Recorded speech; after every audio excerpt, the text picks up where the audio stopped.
तुम्ही पाहत आहात MCN न्यूज मराठी।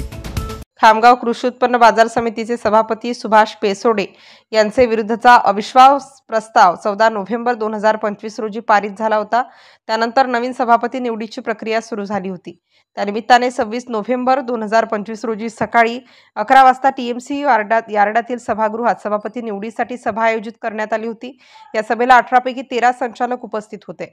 सभापती पदासाठी श्रीकृष्ण पिंटू टिकार यांचा एकमेव अर्ज दाखल झाल्याने पीठासीन अधिकारी गारोळे सहाय्यक निबंधक सहकारी संस्था यांनी श्रीकृष्ण टिकार यांची अविरोध निवड झाल्याचे घोषित केले।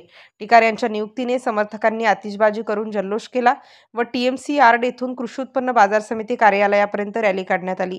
यानंतर नवनिर्वाचित सभापती श्रीकृष्ण टिकार यांनी कार्यालयात प्रवेश करून पदभार स्वीकारला।